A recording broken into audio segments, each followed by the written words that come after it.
कि बच्चों, आज हम वास्तविक संख्याओं पर फिर चर्चा करेंगे। वैसे वास्तविक संख्याओं के बारे में पिछले 4-5 वीडियो आपको मिल चुका है। अब एक्सरसाइज 1.2 समाप्त हो चुका है लगभग, और अब हम आपको बताएंगे वास्तविक संख्याओं में अपरिमेय संख्याओं का पुनर्भ्रमण। ध्यान दीजिएगा, आप अपनी पिछली कक्षाओं में, कक्षा 9 में परिमेय संख्या और अपरिमेय संख्या के अस्तित्व के बारे में आप लोगों ने पढ़ा है, उनके महत्व के बारे में आप लोगों ने पढ़ा है। आप लोगों ने ये भी पढ़ा कि किस तरीके से हम परिमेय और अपरिमेय संख्याओं दोनों को मिलाकर वास्तविक संख्याओं का निर्माण होता है। आप लोगों ने इसके बारे में भी जाना, और अब आप लोग इस एक्सरसाइज में, इस चैप्टर में अपरिमेय संख्याओं पर आधारित क्वेश्चन देखेंगे। ध्यान दीजिएगा, यहाँ पर भी हम अंक गणित की आधारभूत प्रमेय का ही इस्तेमाल करते हैं। जैसा कि आप लोगों ने पिछली कक्षाओं में पढ़ा है, आप लोगों ने पिछली कक्षाओं में देखा है कि हम किस प्रकार से अपरिमेय अपरिमेय संख्याओं को संख्या रेखा पर निर्धारित करते हैं और उनको दर्शाने का प्रयास करते हैं। यहाँ पर आप लोगों को हम बताएंगे किस तरीके से हम अपरिमेय संख्या को सिद्ध करते हैं। समझ रहे? तो कहने का मतलब है कि किस तरीके से हम ये कह सकते हैं कि यह एक अपरिमेय संख्या है, उसको दर्शाना है। इसी पर हम इस एक्सरसाइज में अध्ययन करेंगे। जैसे कि आपका ये थ्योरम है, ये प्रमेय है, ये 1.3, और प्रमेय 1.3 क्या कहता है? प्रमेय 1.3 कहता है कि मान लीजिए कि P एक अभाज्य संख्या है। कह रहा है कि मान लीजिए कि P एक अभाज्य संख्या है यदि P a स्क्वायर को विभाजित करता है। कह रहा है यदि P a स्क्वायर को विभाजित करता है तो आपको ये दिखाना है कि P जो है वह a को भी विभाजित करेगा। तो इसी पर हम चर्चा करेंगे आज। और ये आपका जो आज का वीडियो होगा ये निश्चित मान लीजिए इसी अपरिमेय संख्या के पुनर्भ्रमण पर ही आधारित है, और इसके बारे में हम इस एक्सरसाइज में प्रमेय 1.3 का चर्चा करेंगे। देखिएगा, ये बहुत इंपॉर्टेंट है, that is very must important for your exam, your annual exam, because यहाँ से ध्यान दीजिएगा 4 नंबर या 3 नंबर के क्वेश्चन पुट किए जाते हैं। इसमें 2 प्रकार के क्वेश्चन आपको मिलेंगे। इस पर हम चर्चा करेंगे, आपको इसको बताएंगे कि जैसे मान लीजिए अगर परिमेय संख्याओं के बारे में हम बात करें, अपरिमेय संख्याओं के बारे में बात करें, जैसे मान लीजिए अगर परिमेय और अपरिमेय संख्याओं को हम जोड़ते हैं, समझ रहे हैं? जैसे ये तो अपरिमेय संख्या होती है और ये परिमेय संख्या होती है, दोनों अलग अलग हैं। लेकिन अगर दोनों संख्याओं को हम जोड़ते हैं तो परिमेय और अपरिमेय का जो योग होता है वह अपरिमेय होता है। ध्यान दीजिएगा, हमको इस पर भी चर्चा करनी है। अगर हम एक परिमेय और एक अपरिमेय संख्या का गुणनफल प्राप्त करते हैं तो हम देखते हैं कि एक परिमेय और एक अपरिमेय संख्या का गुणनफल जो होता है वह भी अपरिमेय होता है। इसी प्रकार से अगर भागफल की हम बात करें या घटाने की बात करें तो सीधे सीधे आप एक शब्द में कह सकते हैं कि किन्हीं एक परिमेय और एक अपरिमेय संख्या का योगफल, अंतर, गुणनफल और भागफल, सीधे सीधे कह लीजिए सामान्य गणितीय संक्रियाओं के जितने भी चिन्ह हैं वे अगर एक परिमेय और एक अपरिमेय संख्या के बीच आते हैं तो अपरिमेय संख्या का ही निर्माण करते हैं, परिमेय संख्या का निर्माण नहीं होता है। तो यहाँ पर हम इन्हीं संख्याओं के बारे में चर्चा करेंगे और इसी पर हम आपको क्वेश्चन बताएंगे। ध्यान दीजिएगा, अब यहाँ पर जो ये आपका थ्योरम है ये परिमेय है 1.3, और ये परिमेय आपका कहता है कि अगर P कोई अभाज्य संख्या है, कह रहा है यदि P कोई अभाज्य संख्या है और यदि P a स्क्वायर को विभाजित कर रहा है, ध्यान दीजिएगा, कह रहा है यदि P a स्क्वायर को विभाजित कर रहा है तो आपको ये दिखाना है कि P जो होगा वह a को भी विभाजित करेगा। इसी पर हम चर्चा करते हैं। देखिएगा, उत्पत्ति में हमने रिप्रेजेंट करने का प्रयास किएगा, ऐसे हम इसको ओरली भी बता सकते हैं, लेकिन चूंकि इसमें लिखने वाला मैटर था, इसको लिखना था, तो हमने सोचा कि लिख देते हैं बोर्ड पर, थोड़ा सा आपको समझने में दिक्कत नहीं होगी। तो अब जैसे मान लीजिए उत्पत्ति की बात हम करते हैं, हम मान लेते हैं कि माना a कोई अभाज्य संख्या है, कोई अभाज्य कोई भाज्य संख्या है। मान लेते हैं कि a कोई भाज्य संख्या है और a का अभाज्य गुणनखंड। ध्यान दीजिएगा, मान लेते हैं कि a कोई भाज्य संख्या है और a का अभाज्य गुणनखंड P1 into P2 into P3 into P4 into dash dash dash Pn के रूप में है। अगर हम मान लें कि ये जो a है ये कोई भाज्य संख्या है और इसका जो गुणनखंड है वो P1 P2 P3 dash dash dash Pn के रूप में है, तब हम क्या करते हैं? अब देखिएगा, चूंकि ये अभाज्य संख्याएं हैं, परंतु अब जब ये अभाज्य संख्या है तो ऐसा तो हम नहीं कह सकते कि ये अभाज्य संख्याएं एक ही हो सकती है या अलग अलग हो सकती हैं। ये अलग अलग भी हो सकती हैं और एक भी हो सकती है। इस नाते हमने यहाँ लिखने का प्रयास किया है कि ये भिन्न भिन्न नहीं भी हो सकती है, ये आवश्यक नहीं है कि भिन्न भिन्न हो, यह एक संख्या भी हो सकती है और ये भिन्न भिन्न भी हो सकती है। इस नाते हमने यहाँ रिप्रेजेंट करने का प्रयास किया है कि ये आवश्यक रूप से ये भिन्न भिन्न नहीं है, ऐसा आप कह सकते हैं कि जरूरी नहीं है कि भिन्न भिन्न है, ये एक भी हो सकती हैं और भिन्न भिन्न भी हो सकती हैं। तो अब जैसा कि हमने आपको बताया कि अगर मान लीजिए ए का अभाज्य गुणनखंड P1 into P2 into P3 into dash dash dash Pn के रूप में है, तो अब देखिएगा क्या कह रहा है, अगर हम a का स्क्वायर करें, ध्यान दीजिएगा, अगर हम a का स्क्वायर करें तो इस साइड का भी स्क्वायर हो जाएगा, P1 into P2 into P3 into dash dash dash Pn का भी होल स्क्वायर हो जाएगा। या आप इसको अलग अलग दो ब्रैकेटों में लिख सकते हैं P1 into P2 into P3 into dash dash dash Pn एक ब्रैकेट में और इंटू दूसरे ब्रैकेट में P1 into P2 into P3 into Pn, समझ रहे हैं। तो अब आप इसको क्या लिख सकते हैं, जब एक ब्रैकेट में यही है दूसरे ब्रैकेट में भी यही है तो आप इसका होल स्क्वायर लिख सकते हैं। अब ये आपका हो गया a स्क्वायर बराबर P1 square into P2 square into P3 square into dash dash dash Pn square. तो ध्यान दीजिएगा, जब a स्क्वायर, अब a स्क्वायर को हम क्या लिख सकते हैं, a स्क्वायर को a इंटू a लिख सकते हैं, a स्क्वायर को हम a इंटू a लिख सकते हैं। और हम चूंकि यहां कह सकते हैं कि ये जो a कह रहा है, चूंकि दिया है कि p a स्क्वायर को विभाजित करता है। अब यहां लिखिएगा, आपका प्रमेय में ही दिया है कि p जो है वह a स्क्वायर को विभाजित करता है। लेकिन अगर अंकगणित की आधारभूत प्रमेय, यदि अंकगणित के आधारभूत प्रमेय की अद्वितीयता के गुण का प्रयोग हम करते हैं, यदि अंकगणित के आधारभूत प्रमेय की अद्वितीयता के गुण का हम प्रयोग करते हैं तो हमको ये मिलता है, तो P1 P2 P3 dash dash dash Pn, ये जो अभाज्य गुणनखंड हमको मिलता है। अब इसमें ध्यान दीजिएगा, P इनमें से एक होगा, P जो होगा वो P1 into P2 into P3 into dash dash dash Pn में से ही एक होगा। तो निश्चित मान लीजिए जब P इनमें से एक होगा, जब P इनमें से एक होगा, और चूंकि A बराबर P1 P2 P3 ऐसे Pn तक है, तो हम कह सकते हैं कि P जो होगा वह A को विभाजित करेगा। समझ रहे? अब ये थ्योरम है, ये प्रमेय है 1.3, और इसके बाद आप एक्सरसाइज पे चलेंगे। एक्सरसाइज 1.3 होगा जिसमें आपको यही सिद्ध करना है। वहां पर आपको ये दिखाना है कि √2 एक अपरिमेय संख्या है, सिद्ध कीजिए √3 एक अपरिमेय संख्या है, दर्शाइए कि √5 एक अपरिमेय संख्या है।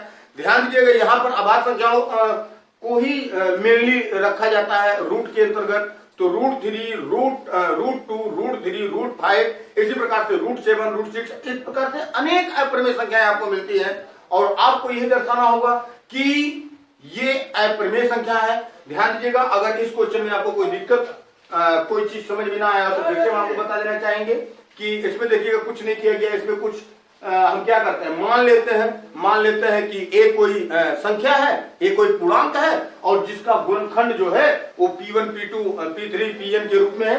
समझ रहे? अब ये a का गुणनखंड हो गया। अब चूंकि कह रहा है P1 P2 Pn, ये जो है ये अभाज्य संख्या है, लेकिन ये ध्यान देना है कि ये P1 P2 P3 जो है ये अलग अलग भी हो सकते हैं और अलग अलग नहीं भी हो सकते हैं। यही चीज आपको ध्यान में रखना है कि ये P1 P2 P3 Pn जो है ये अभाज्य संख्याएं तो हैं, लेकिन ये जरूरी नहीं है कि ये अलग अलग ही हो। ये एक संख्या भी हो सकती है और अलग अलग भी हो सकती है। तो इस चीज को हमने दिखाने का प्रयास किया।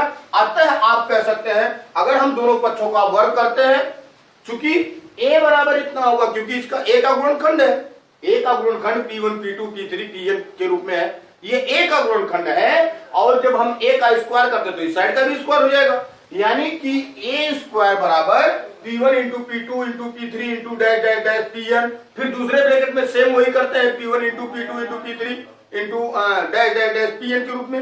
तो अब देखिएगा, चूंकि आपका ये प्रमेय में दिया है कि P जो है वो a स्क्वायर को क्या कर रहा है, विभाजित कर रहा है। P जो है वो a स्क्वायर को विभाजित कर रहा है। अब जब P a स्क्वायर को विभाजित करता है तो ध्यान दीजिएगा, अगर अंकगणित की आधारभूत प्रमेय की अद्वितीयता के गुण को हम देखें, यदि हम अंक गणित के आधारभूत प्रमेय की अद्वितीयता के गुण को देखें तो हमको क्या मिलता है कि P1, P2, P3 जो है ये अभाज्य संख्याएं हैं, इसलिए P जो होगा P इन्हीं अभाज्य संख्याओं में से एक होगा। अतः P जो होगा वो इन्हीं अभाज्य संख्याओं में से एक होगा, या आप कह सकते हैं कि A बराबर P1 into P2 into P3 into P4 dash dash dash Pn है। तो इसलिए Pa को अवश्य ही विभाजित करेगा। तो ये आपका थ्योरम था, ये आपका प्रमेय था। ये प्रमेय है आपका 1.3 और निश्चित मान लीजिए ये प्रमेय आपके समझ में आ गया तो एक्सरसाइज समझने में आपको कोई दिक्कत नहीं होगी। धन्यवाद बच्चों। जैसा कि मैंने आपको बताया था कि अब आपको अपरिमेय संख्याओं पर आधारित प्रश्न मिलेंगे और इसी पर हम चर्चा करते हैं। जैसा कि इसी अपरिमेय संख्याओं का भ्रमण जो है इसी पर हम आपको बताएंगे। अब आपको आगे क्वेश्चन मिलेगा, जैसा कि मैंने पिछले वीडियो में आपको बताया कि परिमेय और परिमेय दोनों संख्याएं वास्तविक संख्याओं के अंतर्गत आती है। तो अभी तक आप लोगों ने वास्तविक संख्याओं के अंतर्गत परिमेय संख्याओं को पढ़ा। अब हम आपको बताएंगे कि अपरिमेय संख्या को हम किस तरीके से रिप्रेजेंट करेंगे, किस तरीके से दर्शाएंगे कि यह एक अपरिमेय संख्या है। तो देखिएगा यहाँ पर हमने एक क्वेश्चन रिप्रेजेंट किया है, जैसे कि √2 एक अपरिमेय संख्या है। देखिएगा इसमें बहुत ज्यादा हल नहीं करना होता है, इसमें आपको लिखना ही मेनली है, इस नाते हमने लिख दिया है। समझ रहे हैं? हमने सोचा कि अगर मुंह से बोलते हैं तो हो सकता है कि आप लिख ना पाए, इस नाते हमने लिख दिया कि आप देख कर अगर चाहे तो उसको नोट भी कर सकते हैं और समझाने का प्रयास हम आपको ओरली करते हैं। जैसे कि देखिएगा हमने रिप्रेजेंट किया है कि सिद्ध कीजिए कि √2 एक अपरिमेय संख्या है। सिद्ध कीजिए कि √2 एक अपरिमेय संख्या है। तो देखिएगा हम क्या करते हैं, हम मान लेते हैं कि माना √2 इसके विपरीत मानते हैं। जैसे हमको सिद्ध करना अपरिमेय ना, तो इसके विपरीत हम परिमेय मानते हैं और हम मान लेते हैं कि माना √2 एक परिमेय संख्या है। ठीक, हम मान लेते हैं कि माना √2 एक परिमेय संख्या है और दो पूर्णांक P और Q हम इस प्रकार प्राप्त करते हैं, और दो पूर्णांक P और Q हम इस प्रकार प्राप्त करते हैं कि √2 बराबर P बटे Q हो, जहां Q बराबर 0 ना हो। ध्यान दीजिएगा, √2 बराबर P बटे Q हो जहां Q बराबर 0 ना हो। एक चीज और ध्यान दीजिएगा, यदि P और Q में एक के अतिरिक्त और कोई उभयनिष्ठ गुणनखंड है, यदि P और Q में एक के अतिरिक्त कोई अन्य उभयनिष्ठ गुणनखंड है, तो हम क्या करते हैं, उस उभयनिष्ठ गुणनखंड से P और Q को विभाजित करके √2 बराबर A बटे B प्राप्त करते हैं। ध्यान दीजिएगा, P और Q को जब हम विभाजित करते हैं उनके उभयनिष्ठ गुणनखंड से, तो P और Q जो विभाजित होता है तो A बटे B प्राप्त हो जाता है। अतः √2 बराबर A बटे B होगा। ध्यान दीजिएगा, यहां पर A और B दोनों सह अभाज्य संख्या होंगी। हम आपको बता दें कि यहाँ एक शब्द सह अभाज्य का इस्तेमाल किया गया है। सह अभाज्य क्या होता है? सह अभाज्य संख्याएं वे संख्याएं कहलाती है जिनके बीच एक के अतिरिक्त कोई भी उभयनिष्ठ गुणनखंड ना हो। तो ध्यान दीजिएगा, जब हमने इसमें उभयनिष्ठ गुणनखंड से P और Q को जब हमने विभाजित किया तब जाके हमको A और B प्राप्त हुआ। जब A और B हमको प्राप्त हो गया तो निश्चित है कि A और B में एक के अतिरिक्त कोई भी उभयनिष्ठ गुणनखंड नहीं है। ध्यान दीजिएगा, जब A और B में एक के अतिरिक्त कोई उभयनिष्ठ गुणनखंड नहीं होगा तब A और B को हम क्या कहेंगे? सह अभाज्य संख्या। अब ध्यान दीजिएगा, अब चूंकि √2 बराबर A बटे B है, अगर B का क्रॉस गुणा करते हैं तो B √2 बराबर A प्राप्त होगा। B √2 बराबर A प्राप्त होगा। अब ध्यान दीजिएगा, अगर दोनों पक्षों का हम क्या करें? वर्ग कर दें। अगर दोनों पक्षों का हम वर्ग करते हैं तो यहां पर देखिएगा हमको B √2 है, जब B √2 का हम स्क्वायर करते हैं तो B स्क्वायर और √2 का स्क्वायर करेंगे तो रूट हट जाएगा, 2 बचेगा, 2B स्क्वायर हो जाएगा। क्या होगा? 2b², और दूसरे पक्ष में a² हमको मिलेगा, यानी 2b² बराबर a²। ध्यान दीजिएगा, अब 2b² बराबर a², जब बराबर है 2b² के a² बराबर है तो 2 से a² क्या होगा? विभाज्य होगा। 2 से a² क्या होगा? विभाज्य होगा। और अगर हम अंक गणित की आधारभूत प्रमेय की अद्वितीयता के गुण को देखें, अगर हम अंक गणित के आधारभूत प्रमेय की अद्वितीयता के गुण को देखें तो जब 2a² को विभाजित करेगा तो 2 से a भी विभाजित होगा। समझ रहे? इसके पहले हमने जो आपको प्रमेय बताया 1.3, उसमें यही प्रमेय था, उसमें यही प्रमेय था, और वही प्रमेय हम यहां पर इस्तेमाल करते हैं। यदि 2 से a² विभाजित होगा तो 2 से a भी विभाजित होगा। ध्यान दीजिएगा, अब हमको यह स्पष्ट हो गया कि 2 जब a से विभाजित जब 2 से विभाजित होगा यानी a में एक खंड 2 है। समझ में आया? अब आगे देखिएगा हम क्या करते हैं।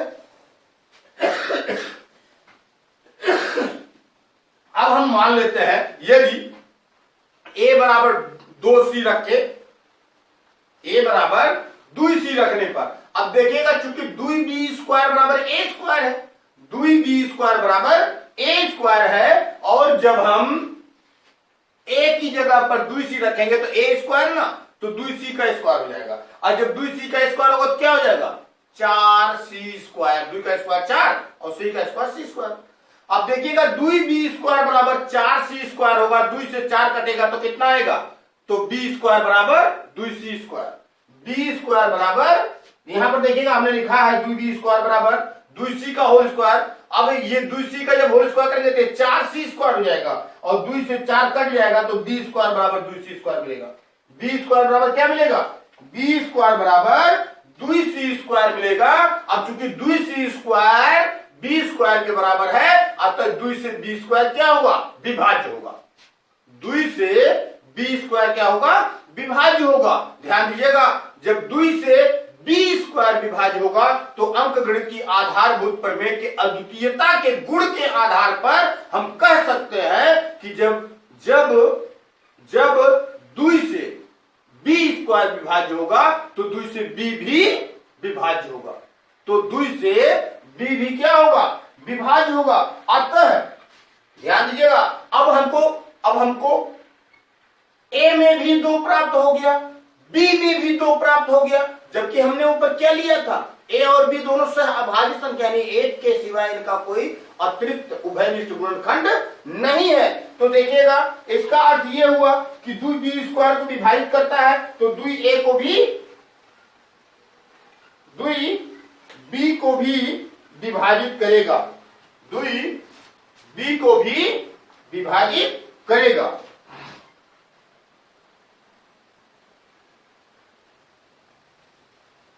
b को भी विभाजित करेगा। समझ रहे हैं? अतः ध्यान दीजिएगा, अतः a और b में कम से कम एक उभयनिष्ठ गुणनखंड। ध्यान दीजिएगा, जैसे कि हमने रिप्रेजेंट कर दिया कि 2 से a भी विभाजित हो रहा है, 2 से b भी विभाजित हो रहा है, तो हम कह सकते हैं कि अतः a और b में कम से कम एक उभयनिष्ठ गुणनखंड 2 है, परंतु इससे इस तथ्य का विरोधाभास प्राप्त होता है, इससे इस तथ्य का विरोधाभास प्राप्त होता है कि यह विरोधाभास प्राप्त होता है कि a और b में एक के अतिरिक्त कोई दूसरा उभयनिष्ठ गुणनखंड नहीं है। ध्यान दीजिएगा, इससे इस तथ्य का विरोधाभास, चूंकि हमने ऊपर माना था ना कि a और b दोनों क्या सहअभाज्य संख्याएं हैं, हमने ऊपर माना था। अब यहां नीचे वही चीज हमने रिप्रेजेंट कर रहे हैं कि जब 2 से a भी विभाजित हो रहा है, जब 2 से b भी विभाजित हो रहा है, तो इससे इस तथ्य का विरोधाभास प्राप्त होता है कि a और b में एक के अतिरिक्त कोई उभयनिष्ठ गुणनखंड नहीं है, और यह विरोधाभास हमारी त्रुटिपूर्ण कल्पना के कारण प्राप्त हुआ है, क्योंकि हमने पहले ही मान लिया है हमने पहले ही मान लिया है कि यह एक परिमेय संख्या है, जबकि वास्तविकता क्या है? वास्तविकता यह है कि यह एक परिमेय संख्या नहीं, यह एक अपरिमेय संख्या है और यह हमारी त्रुटिपूर्ण कल्पना के कारण प्राप्त हुआ है। अतः √2 एक अपरिमेय संख्या है। इस प्रकार से हम अन्य प्रश्नों को √3 को, √5 को, √7 को भी हम अपरिमेय संख्या के रूप में दर्शा सकते हैं, रिप्रेजेंट कर सकते हैं। तो हम समझते हैं कि अगर आपके समझ में ये क्वेश्चन आ गया तो ये देखिएगा, ये आपका आता है 4 नंबर का क्वेश्चन, ये √2 है। ध्यान दीजिएगा, ये अपरिमेय संख्या है और इस पर आधारित क्वेश्चन यदि आपके एग्जाम में पूछे जाते हैं तो ये 3 नंबर से कम में या 4 नंबर के भी हो सकते हैं, परीक्षाओं में पूछे जाते हैं।